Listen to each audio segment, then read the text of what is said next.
Mr. Steele, on behalf of Mr. Williams, has filed a motion for bond reconsideration, but Mr. Steele, you essentially go back and argue anew all of the factors that whichever court, I don't even know who took up the bond to begin with, but another court has already considered all of those, the IALA factors, and you don't present changed circumstances. You just essentially say this call was wrong to begin with and you should do it over. And I am not going to reconsider any bond issues that have already been considered and ruled upon by another court absent legitimate changed circumstances. So that motion is denied. Can I address the court? Do you have changed circumstances? Yes. So, okay, go ahead. There weren't any in your motion.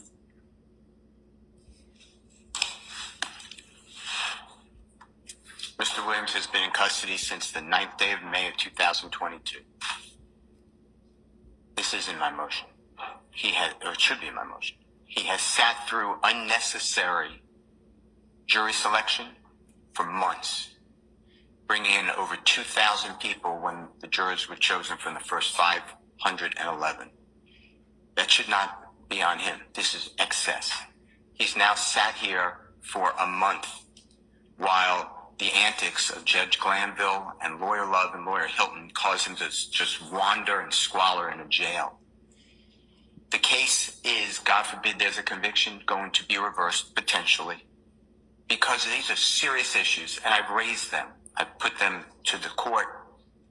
There are issues of confrontation clause violations, prosecutorial misconduct, judicial misconduct, not being present at a critical stage of proceedings.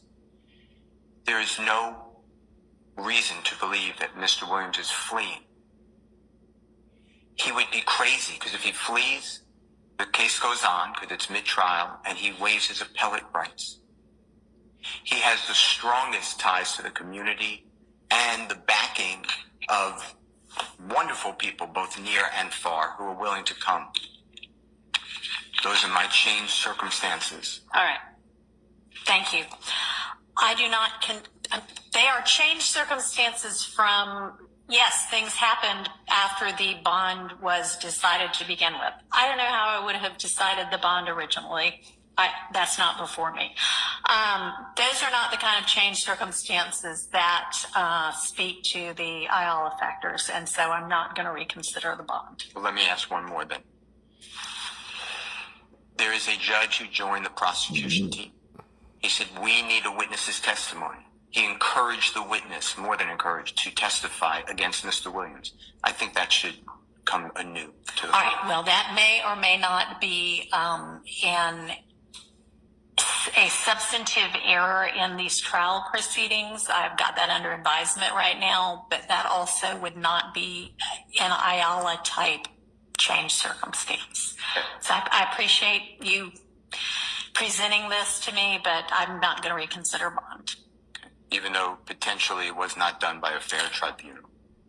I don't, so, all right. There is nothing, and I'll make a determination with regard to that substantively, but I will note that Judge Krause, who had a lot of these issues before her in the motion to recuse, her finding, while I think dicta, was that there was nothing improper. She said, maybe I'd have done it differently, but that there was nothing improper substantively with what occurred. So at this point, we don't have, and the basis of her recusal was not that Judge Glanville is biased. It was that he engaged too vociferously in setting forth facts and information when he denied the motion to recuse, and that was not what the rules require, and so recusal was necessary. But she even, I think, went on to say, but even with that, I think he could have continued on unbiased. It's dicta, but right now, that is your position in the litigation. It's not a factual finding. It's substantively before me. And if that is the case, then there will be a different ruling made that will impact this trial, that may result in a mistrial, that may result in a mistrial with prejudice, but that would not impact a reconsideration of bond. Now, if there's a mistrial without prejudice, then bond maybe could be considered then. That might be a changed circumstance, but right now we don't have that. Well, then I'd like you to address just one last thing then. Judge and district attorneys come out after the ex parte hearing and not a syllable about Brady evidence. It all should have been spilled right then. That's an ongoing concern. So my point is, you have the same judge denying bond, the same judge hiding Brady evidence. So I'd like you to consider that. All right, thank you. I understand. It's not an appropriate consideration. I understand what you mean.